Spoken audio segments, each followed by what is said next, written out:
really did not want to face having to do a show with a 1 million subscribed YouTuber. I get it. Because now it's just everything's changed. Yeah, there's just I can feel the vibe shift as soon as that number hit for you. There's an air, right? That's just it's hanging in there, and it's just like I'm beneath you. Yeah, your success is crushing me, suffocating. Yeah. Oh.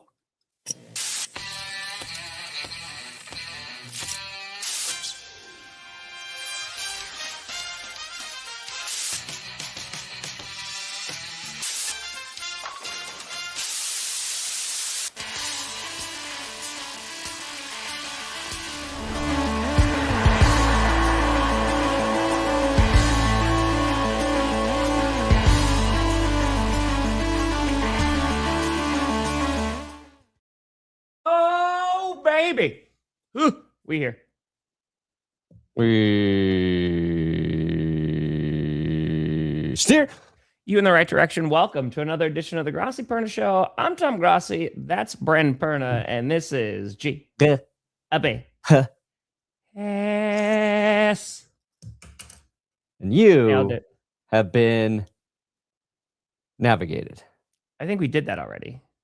You've reached your destination. No, I think that comes later. Oh, I forgot who we are. I've said we did that. Look, this was a big week for a lot of people, okay? Yeah. For Joe Brady, for Todd Monken, for Bill Belichick, for the Pro Football Hall of Fame, and for our dear friend, Urinating Tree! I mean, Tom, who got to 1 million. Oh, yeah, Tom Grossi. I thought we were just celebrating Tree. I missed it because I was, I was doing bedtime. I missed it happen live. Yeah, I was Carmi. You know what though? Like we could redo it. So we could just you let me know when's good for you. Yeah. I'm more upset that Carmi didn't stay up and watch. Personally, I know. She would have liked to. She likes watching America's Got Talent before bed. So she definitely would not like to watch me, the person who is void of talent. She likes to watch people get the golden buzzer. So there's confetti and stuff. Yeah, she likes the confetti. She likes people singing. So I think we were watching that, and then I'll put on music when she's actually like ready to try to go to sleep. And I opened my phone. And then like somebody had tagged me on Twitter and I was like, oh God, I forgot that's probably happening right now. Yeah. And there it was. Very proud. We're all proud of you. We didn't do clickbait yesterday, so nobody got to say congrats, but I'm the first to say it live to you. And that means something to me. Yeah. I did a good job congratulating you for all your hard work. Thank you. I appreciate it. I did a really nice job. I mean, I shouted you out. Yeah, but this is better. Okay, got it. I thanked you before you could thank me. Yeah, you're always like that, though. You got to get in there before me. Yeah, no, because that's what we always talk about. When I get to 1 million, I will definitely thank me before you thank me. You should, absolutely. Yeah, right? Yeah. No, this is a disease. This is just... no, dude, it was awesome. It was really awesome to see. I thought we were... Yeah, I appreciate it. Never get to just being like genuine, but fuck, dude, it was awesome. It's like I would never say this to his face. I loved it. We all did. Like it's not just because like you got there. I think like all of us working in this space, seeing you do it. I think it gives everybody confidence that if we just keep going, like keep grinding, there's a path there, and that your hard work gets rewarded.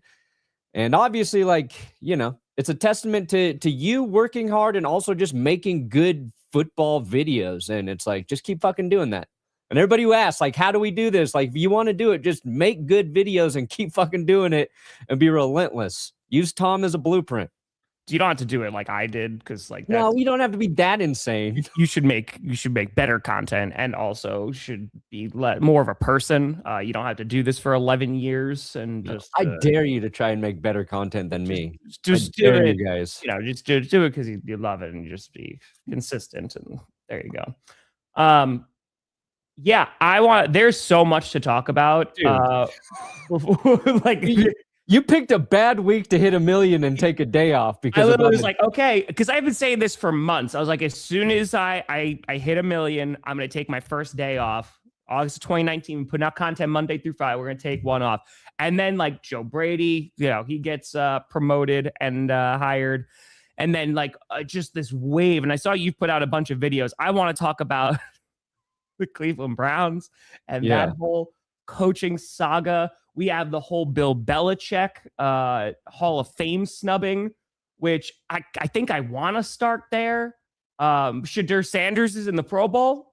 So that's it's good for the sport. Todd Monken got a Pro Bowl QB ready to go. That's it. I mean, listen, that's what I said for the Falcons. If you have Kevin Stefanski, who is willing to leave a Pro Bowl quarterback behind to go and coach the Falcons, you got to be in good hands there. So, dude, just think of that like headline. Coach of the Year leaves Pro Bowl quarterback for Atlanta Falcons who can't get into the playoffs. Okay, let's talk about a couple of things. I want to see if I can do this lead in here. The Shedeur Sanders thing to the Pro Bowl, I'm going to just be very honest. I don't care. Like in terms of just like, because there are people who absolutely despise Shedeur Sanders. There's people that absolutely love Shedeur Sanders. I'm like, okay, he's a football quarterback. I want to see more of him if he's going to be a good quarterback. That's the amount that I care about Shedeur Sanders. Yeah. He got into the Pro Bowl, right? And everyone was like, this is the biggest joke ever because his stats were not very good. He only started so many games. And on top of that, there were other quarterbacks that you could look at that have like a positive touchdown to interception ratio and be like, this guy should have been in. But the reason I don't care about it is because the Pro Bowl has been bastardized. It's been bad for a long time, especially, and I say this out of love of my heart, like they opened up of like, oh man, if you retweet a certain amount of times, like that's going to give votes to these players and stuff like. So in terms of like their actual football playing ability, the all pro team, like that's usually been the standard of like, okay, because that's your peers and all that great stuff. Right. So the Pro Bowl thing doesn't bother me. The Hall of Fame thing. And this is so I'm not going to be going to bat for Bill Belichick, but man, like maybe you and I have a different opinion on this. I truly don't understand if Bill Belichick is not a first ballot Hall of Famer, then who is? Like what Shedeur Sanders. Shedeur Sanders. Yeah. First ballot Hall of Famer. It'll be Sean Payton when he eventually leaves. But yeah, like I don't. No, you can't. There's no argument. What are we doing? Nobody's a first ballot Hall of Famer. And honestly, maybe that's the way it should be. All these coaches and incredible players, they fucking suck when you really think about it. State of the modern internet and sports culture, they all suck. Yeah. We all hate them. We love them, and then we hate them, and then they slightly underperform, and they're terrible. That's how it is. Shedeur going to the pro, that's just like, a bunch of people say no, and it eventually gets there. Yeah. Trevor Siemian was a Pro Bowler, and he even turned that down back in the day because I think he was getting shoulder surgery. Wasn't Mitch Trubisky? Yeah. So that one was MVP, but yeah, that's just funny. Yeah. The Belichick thing we'll get into. We should mention real quick that we're both doing fundraisers today.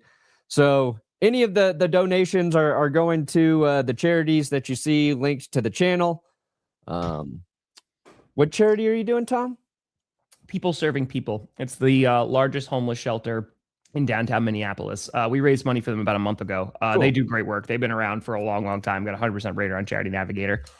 What do you got, Perna? I'm doing it for Solving Kids Cancer again. I'm a monogamous charity supporter.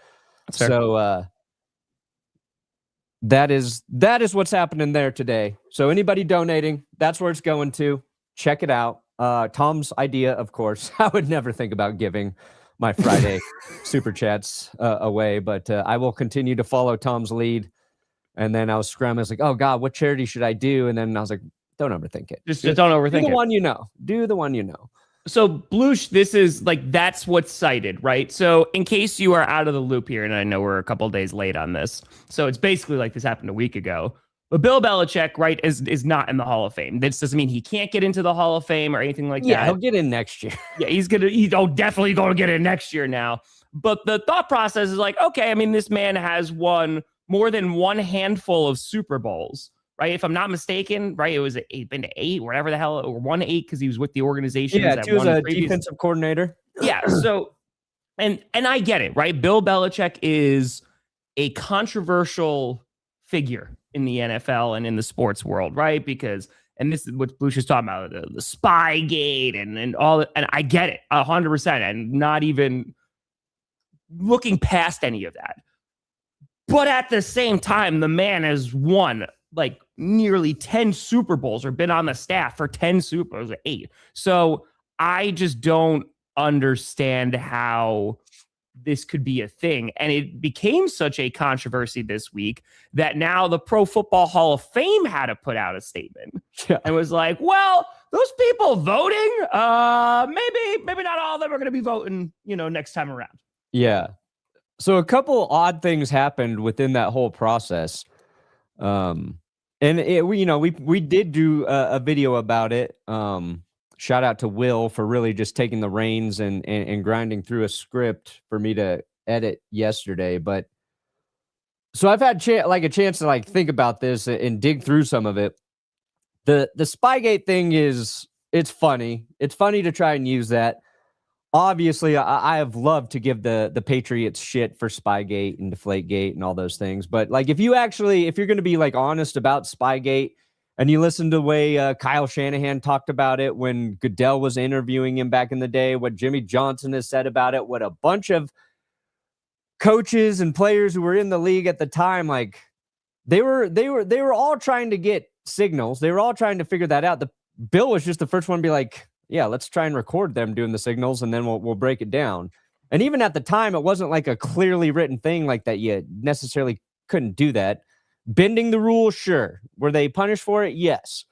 But the funny thing about that is if you just remove everything that they won before that, yeah, and go afterwards, he's still has as solid of a first ballot Hall of Fame coaching record as you could imagine. Yep. Now, if you really wanted to use something against him, you should be like, what happened to the Patriots after Brady left? If you wanted to use something about coaching, be like, he didn't do shit once Tom left that organization. Well, 1 solid year with Mac Jones, kind of. That's what people should be using against him. So there's the Spygate thing did rub a few of the voters the wrong way. But then there were some voters who voted, they were deciding basically between Robert Kraft or Bill Belichick. They were using one of the votes for Kraft or Belichick because Kraft and Belichick were both up against each other, which is bizarre. And then the Kansas City writer who votes for it voted for the senior players, one of which who played for the Chiefs at some point. I forget. Because in his eyes, those guys have much less of a chance to get in, or they're in their last year of eligibility. So he wanted to use their votes for them. So he didn't even vote, I think, for Bill or Robert Kraft. And real quick, because what you're touching on, after this came out, everyone was like, who voted for who? They were going down the list. Yeah, it's the Belichick 11s become the thing. People were also discovering live, who actually votes for these things. And the Pro Football Hall of Fame, I'm going to put that to the side for a hot second. But this was very similar because Aaron Rodgers, years ago, love him or hate him, was talking about, I'm not going to be MVP again, right? Because of the people who are voting. And then that became a whole thing. Then he wound up winning MVP again after that because there was I'm just not going to vote for him. So then basically what happened after Bill Belichick didn't get in, you found out who was actually voting for the Pro Football Hall of Fame, and that got scrutinized. And then there's people lying about who they voted for and saying oh, well, I did vote for him, or I couldn't remember who I voted for. Yeah. So continue. Just wanted additional context. I 100% would have been Bill Polian going, you know what? I actually don't remember. Yeah, I don't recall. I mean, there's a lot of stuff I really don't remember, but that would have been my angle too. Be I wrote down a bunch of names and I erased a few of them, and I can't remember if it was Bill or Bob or my name's Bill. I might have just been writing my name at the top, and then it was that's confusing. But yeah, it's bizarre. It's and I get why everybody's pissed off about it, because I think anybody who actually appreciates the game of football understands how good Bill Belichick was as a head coach, what he's meant to the game of football. And that's like an argument, not an argument, but a reason people put for putting a player in the Hall of Fame. It's this framework of, can you tell the story of the NFL without this guy? And you cannot without Bill Belichick. You can't. And I think like the easiest fix here is senior players just need to be in their own category, and then coaches and owners and executives, that's a separate one. And I don't think it needs to be, your votes needed to be divided between those two. It should just be, you either vote for the coach to be the first ballot Hall of Famer or you don't, and make it that simple. But it's funny to me because Bill's going to get in. This is like, absolutely. This is just a thing that only the people who are truly passionate about football care about, and the people who played the game. Because 80% of the people out there aren't going to give a fuck if Bill Belichick is, quote, a first ballot Hall of Famer for the rest of his life, right? He will be in the Hall of Fame. This is not going to prevent him from getting in. He will be in there. It is a label. It's a label that is reflective of what he did, and it was wrongfully taken away from him. Sure. But I also noted that as one of the most petty coaches we've ever watched play the game, having one of the most petty moves we've ever seen in the Hall of Fame happen to him, to me, kind of feels fitting. Like, I really don't care. It fits in the Bill Belichick story. Yeah. Right. I'm like, okay. People were saying that too, Billy. They're like, oh, I guess Tom Brady's not a first ballot Hall of Famer, right? Like, yeah. He once told Tim Tebow to not do a commercial that would have paid him $1 million and then cut his ass. Yeah, Tim, do not do that commercial. You're trying to make this team. Sorry, you didn't make the team. Yeah. I just robbed you of $1 million, fucko. Yeah. So, no, and you're 100% correct. You know, and they'll label it something different next year. They'll be like, he's the first, second ballot Hall of Famer. Like he's the honorary Bill. They'll do something, because it felt like there has been a massive backtrack, because when do we hear about the Pro Football Hall of Fame, right? The Hall of Fame game, and then right before, like, oh, here are the people who are going to get into the Hall of Fame. It's basically 2 times a year, right? It's like, oh yeah. The fact that they have to come out with a statement after the amount of backlash, like, oh crap, okay, well, maybe we're going to have to some change things, because it just feels like the way that I feel about the Pro Bowl, I did not feel about the Pro Football Hall of Fame, right? Then there's politics, and like with the Hall, I don't care. But like it's all messy. But I thought that it had a little bit more of a reputation, right? And it's like, okay, like there still has that standard that's there. And I feel like now that has just been called into significant question. But it's also, dude, like we've been talking about this, we talked about with Rodgers for a second for MVP voters, but we've been talking about it in the vein of the MVP award is a quarterback's award, right? Like it's going to take beyond a significant effort from another position group to get that kind of award, because it's just handed out to whatever QB, people like the most. So I don't know. It feels like now this is in that same vein where it's like, oh yeah, like there's bias in the voting when it comes to the reporters, whether it's a Pro Football Hall of Fame, whether it's the Pro Bowl, that's a whole different thing, MVP, etc. Yeah. Super fun. I think what needs to happen to make this right is the College Football Hall of Fame needs to induct Bill Belichick right now. First ballot College Football Hall of Fame coach for his work at North Carolina. What's his college record right now? He's the first college head coach to manage a football team and a relationship with the 24-year-old. Hey, which they may be on. I saw one tweet said they're breaking up or they broke up. I don't know if it's a reliable source, but I did see that. But I'm putting it out there. I'm not going to check if it's reliable either. For the first time in my life, Bill Belichick relationship. I will Google that. Let's see. That's 9 months ago. Okay. I don't see any. Okay. Yahoo. No, there's been none. So it doesn't look like that. Yahoo Sports says no. So that they're still together? Yeah. Okay. Well, good. So. I don't want them to break up. I want Bill Belichick to die in her arms down the road. I want their love to be true, you know? I'm not wishing for his death at an appropriate time when he's, 100 or whatever. We take one day off. When Bill Belichick's 100 and she's 27, I want,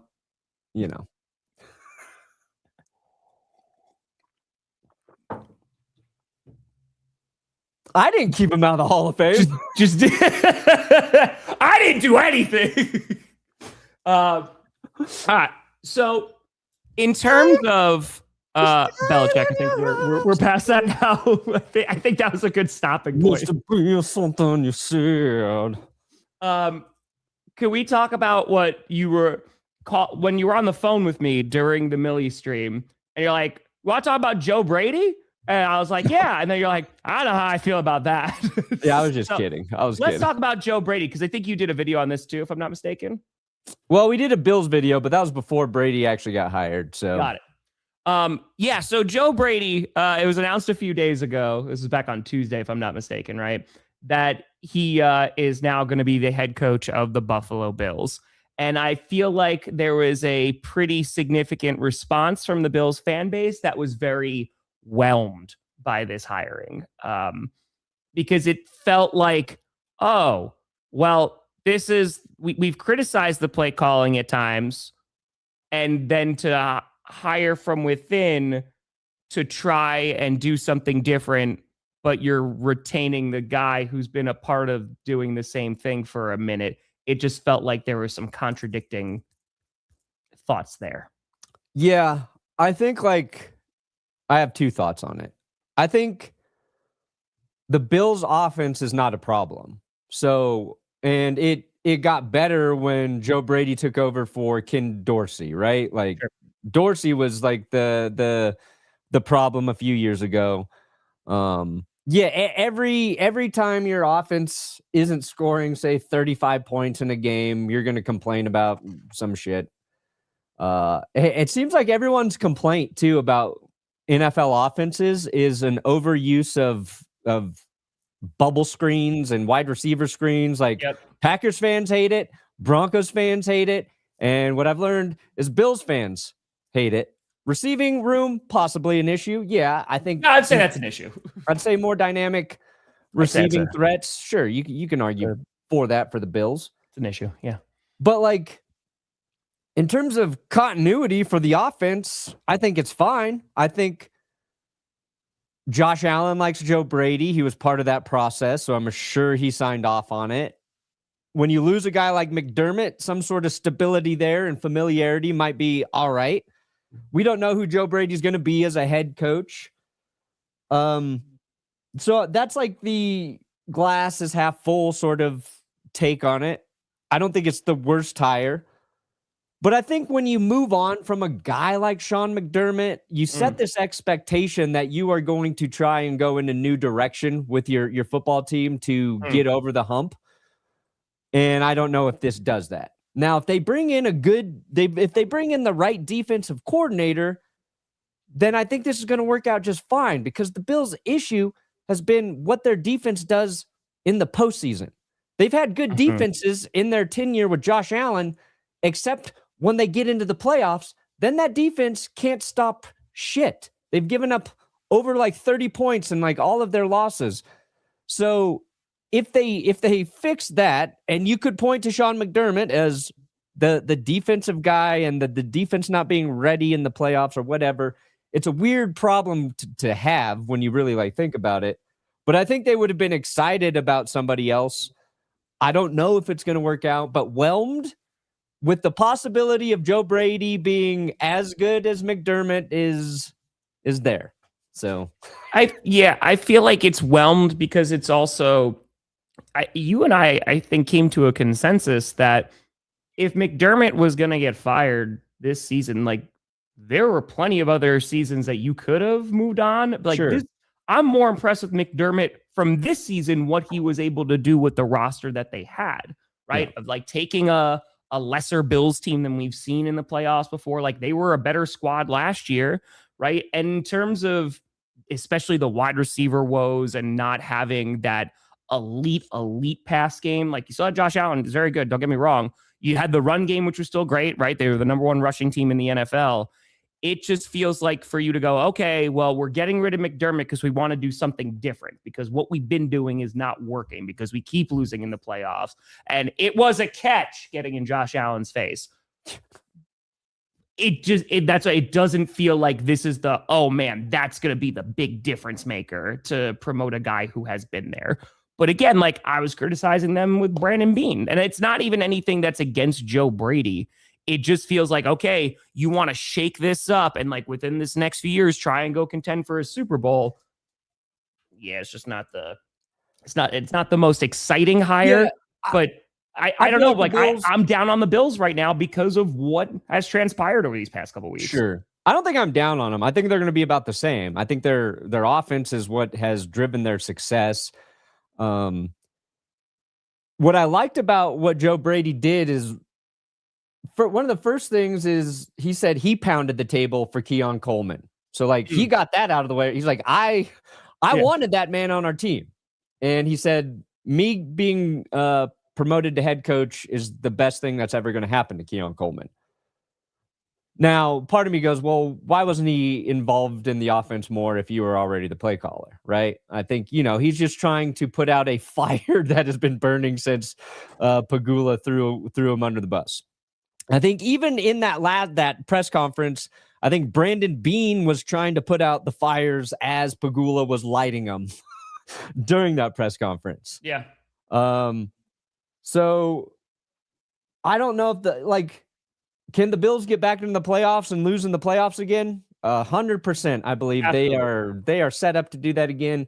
Sure. The question really is is Joe Brady going to be the guy that gets him into the Super Bowl? And we don't know yet.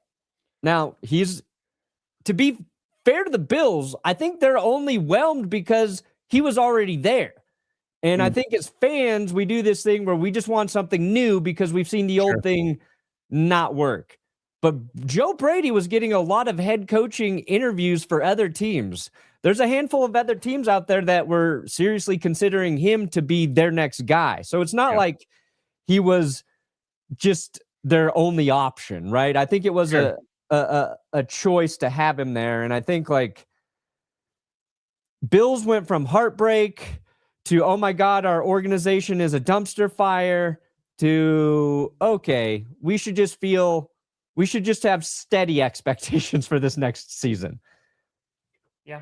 I think they're in a better spot than a lot of other teams in this head coaching hiring process.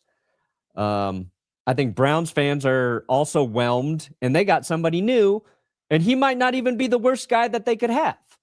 But what I do know for one that's unequivocal is Emmanuel Acho delivered the worst take in maybe NFL history. I've not seen this. You have not seen it? I don't know even because I just saw it in the rundown of, I have no idea what this is. By the way, the Bills did just hire Pete Carmichael as their offensive coordinator from the Broncos. And you talked about it. Did you talk about Carmichael for a hot second? No, I honestly... Sean Payton has so many de facto assistant offensive guys that I don't know. They fired Joe Lombardi. They fired Joe Lombardi as their OC. Yeah. Carmichael was doing something with the offense. I really don't know what the fuck he did. He doesn't get talked about much. But the thought now is that they'll promote Davis Webb to offensive coordinator because Davis Webb turned down the Raiders head coaching job. And is thought that Sean Payton is willing to possibly let Davis Webb call plays for the Broncos offense. Okay. So now the Giants and Ravens might make aggressive moves to get Davis Webb as their offensive coordinators. And those jobs would be appealing for him as well. But so before we play, because I saw this headline now, I know what we're talking about. Yeah. I have not taken a look at this yet. So Todd Monken going over and being the new head coach of the Cleveland Browns, which we have more to talk about with that hiring. But yeah, well, let's do this Yeah, because I got a clip of Monken too, but let's see here. I actually haven't even listened to him say it. I've just seen Maybe it's not as bad. unanimous. I've seen unanimous. What the fuck is Emmanuel talking about? Because any expectation for Shedeur Sanders under Todd Monken, I believe, will lead to disappointment. There is nothing about Todd. Okay, I think expectations of any Browns quarterback under any head coach will lead to disappointment. So I agree with that part. It's valid. Show me one, and the one quarterback who didn't lead to disappointment, he gone. Monken as a head coach, that should get you excited. As an offensive coordinator, you could say Lamar Jackson had an MVP season under Todd Monken. As an offensive coordinator, Lamar Jackson had 41 touchdowns and 4 interceptions under Todd Monken. As an offensive coordinator, you can make arguments under Todd Monken. Okay, yeah, that's all true. Okay, yeah. And Stetson Bennett won 2 national championships at Georgia under Todd Monken. Oh, yeah, Stetson. I forget. That's also But as true. a head coach, no. Nothing about Todd Monken as a head man gets me excited. I need to see who the offensive coordinator is going to be. All of that so far, fine. I could agree with any of that. That's what I need to see. But what I don't yet see, T, is like, how is Todd Monken going to command that locker room, command that group of men? And also, if I'm Shedeur or anybody in that locker room, why am I listening to Todd Monken? What if you won on an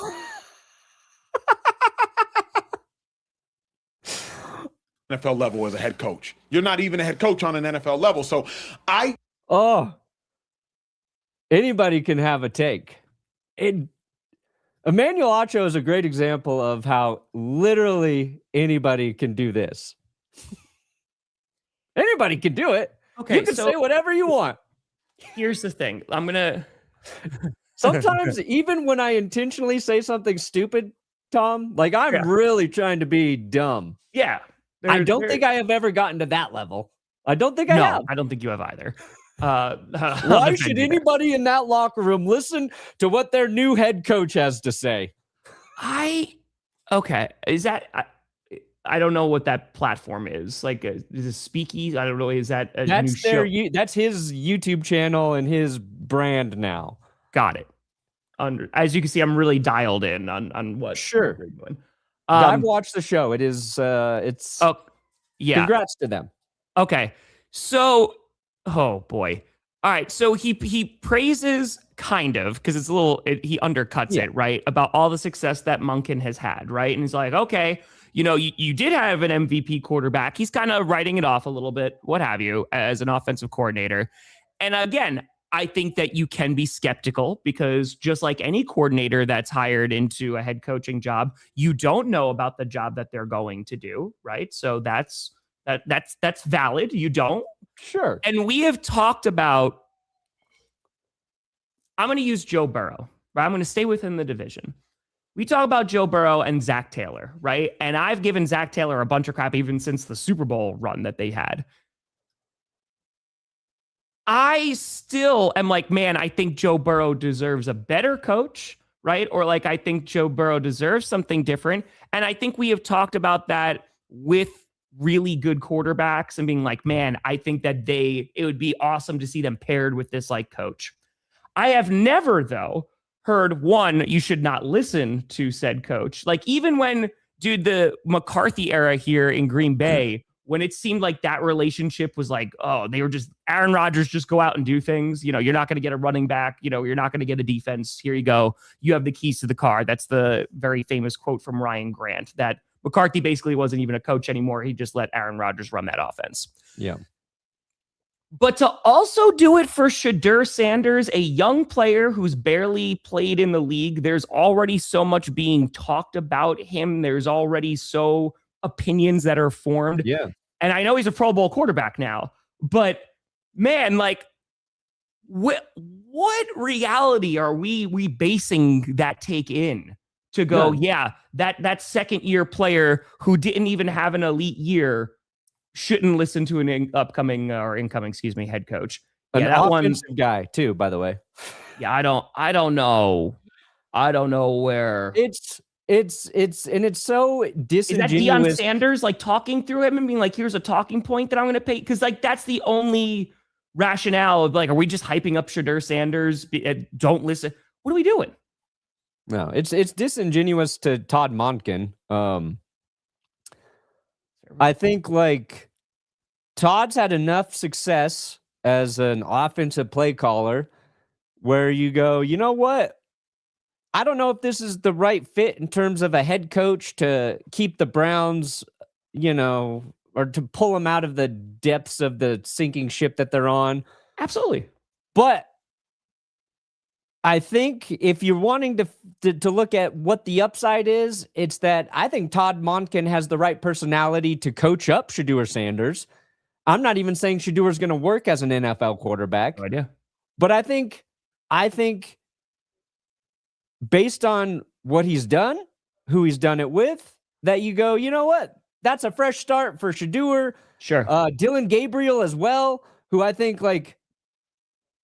he was very underwhelming, but maybe one of those guys can be better because of Todd Monken being there. And then I also think having the audacity to tell somebody, and I'm not saying Shedeur's going to listen to him, but to tell these young players to not to not listen to every former player is this is the worst advice I've ever heard. Ignore this and move on with your days.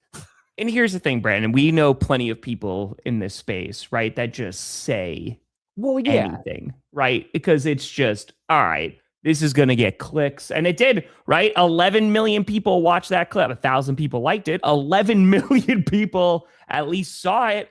And, I liked it just so it was in my timeline so I could show it. And I just unliked it to make sure I didn't give credit to it. I just don't. My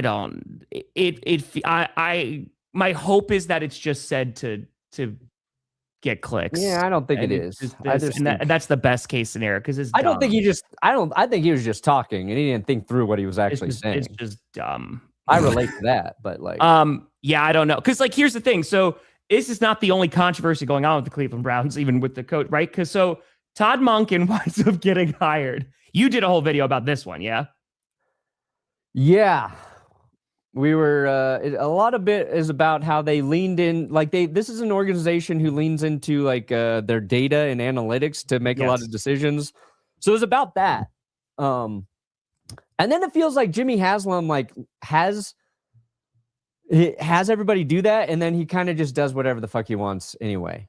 So probably made everything we said kind of irrelevant when you got an unpredictable owner. But sure, Todd wants to be there. And I don't think very many people actually did. So I think that is a positive thing. I think that's and that was the story. All these coaches kept pulling out from that job because it's not appealing. And they didn't want to take on that responsibility. Plus, there's this narrative that the Browns were pushing for Jim Schwartz to be kept on as defensive coordinator with these candidates. Yes. Jim Schwartz, I think, was under the impression he had a very good chance to be the head coach. Correct. And he actually wasn't willing to stay on as defensive coordinator. But for whatever reason, they believed he would stay on as defensive coordinator if they hired Todd. And they were completely wrong about that. And so now the guy that the defense really liked playing for, you had a guy that the defense rallied around is gone. And you got Myles Garrett posting shit like, what the fuck are we doing? It was like I forget what fucking meme he used, but you alienate half of your team by doing that.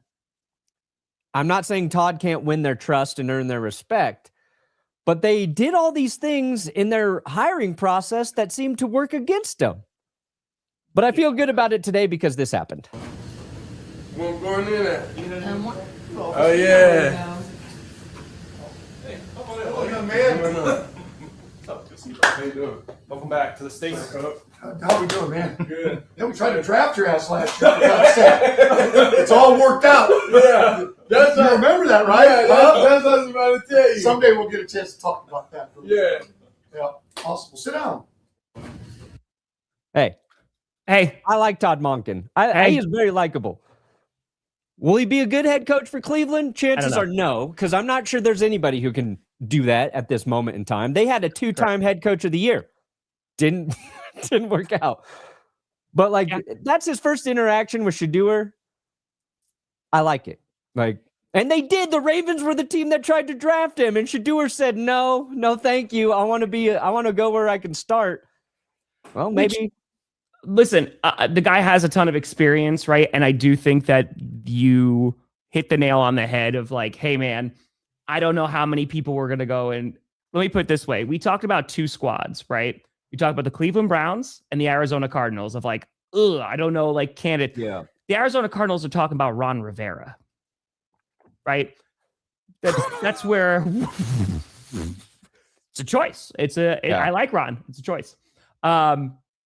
And with Cleveland, the Jim Schwartz thing, because it is after the offensive coordinator for the Jaguars, Udinski, dropped out, right? So he pulled out. He's going to stay with Jacksonville because he's getting a whole bunch of money. And the thought was Schwartz was like, okay, well, after this last guy pulled out, I'm going to be the head coach now, right? I'm going to be favored to do so. So when he didn't get that head coaching job, which we could talk about, is that the Cleveland Browns' fault? Is that Jim Schwartz's fault? I don't know, because I don't think we're ever going to know that information about what was communicated between one another. But now it just feels like, okay, you get in a Todd Monken who you feel like, okay, yeah, maybe, we don't know. And it's with an org that they got issues. But now you have a defensive problem too. And Schwartz is still under contract with them, right? Yeah. So like that's where this gets a little bit. Yeah, because he's not like, I don't want to be your coordinator more, but he's gonna have to leave out for top out of the contract. I think like that whole situation shows you what the actual problem is with the Cleveland Browns. Like if they are interviewing head coaching candidates and wanting those head coaching candidates to bring in Jim Schwartz without making sure that's what Jim Schwartz wants, like just assuming like he would fall in line, like that's what's wrong with the Browns right there. That type of bad communication, poor communication, misunderstanding of your stat. Like, I don't know how you do all that and make that mistake. And I think there's going to be a team out there who needs a defensive coordinator who's going to get a good one in Jim Schwartz. Sure. Yeah. Also, the Browns have talent on defense. That's part of it as well. Correct. They have holes on their roster on the offensive side. Obviously, quarterback's a big one, but they are one of the worst teams last year with one of the best defenses. Yeah. Yeah, their defense at times, but it was good. And Myles Garrett, the opposite of the Jets, who we thought the defense would be respectable again, and it was terrible. So yeah. We have a few coordinator hires, right? So Pete Carmichael, we were just talking about from the Broncos, he goes to the Bills as their offensive coordinator. Sean Mannion, who is the guy who stepped up when Tom Clements retired for the Packers. He's going in as the Eagles offensive coordinator. And I do think that this is a good signing for the Philadelphia Eagles, by the way, because they've been talking about Mannion potentially being a head coaching candidate down the road. So, I mean, and I think what they've been able to do with like Love and stuff like that, I think that this is a good hire because that was a weird one, right? Like McDaniel obviously goes to LA to be their offensive coordinator. The Lions, they hired Drew from the Cardinals after he got fired. And then the Eagles offensive coordinating job stayed open a bit. And people were like, okay, this is a little bit of a weird one here. But yeah, no, I think Mannion's going to be a good guy over in Philadelphia. I think he'll do a solid job. Yeah, they need that. They're a team that just took such a big step back on offense that hopefully that solves, Philly's issues. And if it does, that puts Mannion on a fast track to a head coaching job. One thing we haven't talked about is I think the job that Kellen Moore did for the Eagles in 2024, an incredible job with that offense. But all these there's the other fallout of 10 coaching vacancies out there there's so much turnaround in the with the coordinators, right? I can't keep up, dude. It's gonna be a month before I even have a actual base of knowledge of who the hell is coaching where. Yeah, no, 100%. I mean, so that was the other one, Durante Jones. So he just got hired as the DC for the Commanders. So that's the guy. He was the D-backs coach for the Minnesota Vikings. So working with Flores and stuff, you'll see how he does there. The Commanders need to get better on defense. So I'm hoping that this is a good shift for them. But they couldn't get Flores because Flores obviously staying with the Vikings. But Okay, let's go in the Flores tree and see what we got. Yeah. So you have the Cardinals who still need a head coach and the Raiders. Raiders. And the Raiders, it just feels like they're waiting for the Super Bowl to end. And this feels like it's Clint Kubiak's job with the Raiders. Like so it feels like the Raiders, even though they don't have a head coach yet, feels like they have a plan. Yes. The Cardinals, I don't know. I mean, do they go and grab somebody like Clint Kubiak is still there, right? Like, that's I think they can talk to him this week. Yeah, but I think he's going to go to the Raiders over the Cardinals. Raiders, yeah. Like if the Cardinals think they have a chance over him, I think they are mistaken. Yeah, because I think the Raiders one is just, okay, you get the number 1 overall pick. You potentially go and get the quarterback that you want. There's no way the Cardinals are waiting to hire the Patriots offensive coordinator, right? Josh McDaniels is not getting another head coaching look, is he, Tom? I mean, because maybe a guy like we've talked about Mike LaFleur. I know now he's out of the playoffs, the OC for the Rams. He could potentially, I don't know, man. But yeah, I saw that Ron Rivera one and I was like, oh. But dude, like we talked about this of like the candidates that they're going to be able to attract. Like the situation in Arizona is not good. You have Kyler Murray, you got to figure out what you're going to do with him. And that is also a whole bunch of dead money, right? If you wind up just either cutting him or whatever. And I don't know what team is going to take that contract. So it's going to be tough to trade him. Yeah. So yeah, I don't know who they're going to get. It's not ideal. I thought it was going to be like an inexperienced guy who was a coordinator. All right, here you go. But I don't know, man. Maybe they go and they get Riverboat Ron. I don't know. That would... Oh man, if would be the most tough, underwhelming hire of the decade. That'd be tough, man. That would be tough. Yeah, who's going to take the Cardinals job? I don't know. I mean, again, I think it's just a coordinator who has not been a head coach before. I think that's the best case scenario. It's just like, hey, because if it was Vance Joseph, I feel like that job's already offered to him. Sure, because he was kind of the leading candidate, at least from like some of the stuff coming out of Denver. Is like. There's he was there. There's familiarity. He interviewed there. But if he's not hired by now, I feel maybe it's his by default. Maybe he's just like, you guys got nobody else. So not only will I be your head coach, but you're going to have to pay me so much money to go down there. Well, what's going to be really interesting is so the Packers obviously hiring Jonathan Gannon. If Gannon does a nice job with that Packers defense, like he's going to get another head coaching gig, like relatively quickly, like within the next like 2 to 5 years, and 5, I think is way too many. Yeah. But yeah, like I think it's also when you have the Ravens owner saying like, we were going to look at guys who potentially had a losing record as a coach. I think it's going to be like one of those guys, like, someone who's just going to go and grind their teeth out in Arizona and just try to make the best out of that situation. But you look at the ownership, you look at the lack of clarity when it comes to the quarterback position. There's some tough stuff going on in Arizona right now. So yeah, I don't know who they're going to attract for that. Yeah, they're down bad. They are down bad. So we'll see, man. We'll see. That's because maybe they're just going to be interviewing. I don't know. Yeah, because I don't think Kubiak wouldn't take that job. No, there's no way in hell he's leaving division rival to Arizona. Yeah, when you can go to Vegas and you're able to draft the quarterback that you want, that's as an offensive guy, that's where you're going. Yeah, that's where unless. If and I doubt he's had any time to actually study him. So this is just pontification. But if Kubiak takes Arizona, that means he doesn't believe in Fernando Mendoza. Boom. Somebody's going to say it, Tom. Somebody's going to say it. There's the take. There it is. Put that in Emmanuel Acho's mouth right now. Yeah, the Cardinals apparently have spoken with 15 candidates in their hopes of finding a head coach.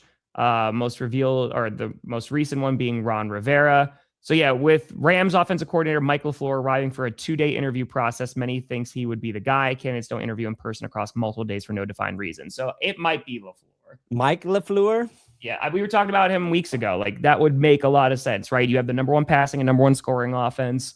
And it's like, here you go, man. Like, be a head coach, and let's see if you can fix this team.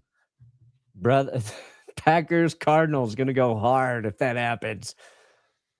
The floor bowl. Yeah. I saw Nathaniel Hackett's going to be the QB coach down in Miami. Yeah. We were was it Monday we were talking about Hackett? Yeah. I was like, what is Hackett doing? He was in the booth for the Packers during that Bears game. Quarterback coach, Miami. Oh, there you go. I know, like, oh my God. They're like, listen, it didn't work out the first time, but Kingsbury, you come on back, man. And you're bringing Vance Joseph with you again, and he's going to be assistant head coach. That would be incredible. Also, real quick, I've seen a lot of chatter that there's a lot of thoughts that Rodgers is going to come back, because McCarthy was asked about this in his press conference, and he's like, yeah, of course. Like, why wouldn't? Steelers fans are going to blow a gasket, man. If it's McCarthy and he brings back Rodgers for a year, hey, listen, it'll be entertaining as hell. Yeah. But oh man. Honestly, though, like, what are their other options at this point? It's Will Howard. Are they going to draft a guy? No, they're not in really a good spot to draft a guy. Yeah. The Boto, I know. But you start Will Howard. You go, here's a Will Howard. We're bringing like a Mac Jones or something, but here's a Will Howard. Go out, and if we suck, oh no. What a shame. Tank with Howard. You got to put some more talent on that roster. That's it. Yeah, Steelers need to dial in on their quarterback for 2027. Yeah. Kirk can skip next Cousins. season. Falcons are releasing Kirk Cousins. That's expected. You think Kirk plays still? He's looking pretty good in the analyst booth right now.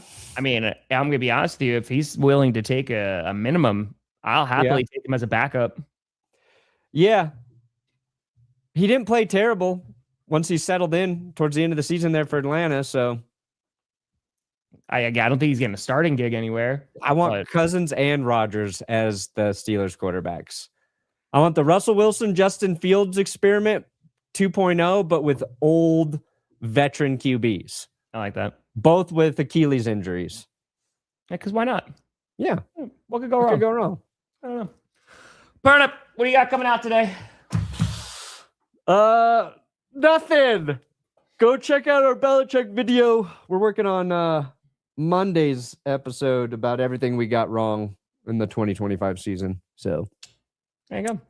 I like it. I think we are doing Q&A. I will let you know.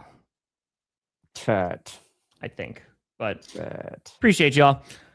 Folks, thank you so much for watching. We'll see you on Monday for another edition of the Grossi Perna Show. I'm Tom Grossi. That's Brandon Perna. This is G. P. S. And you have been navigated. Have a great weekend, everybody. Reach your destination and appreciate all the donations today, everybody. You guys are amazing. Thank you. Thank you. Thank you. Thank you.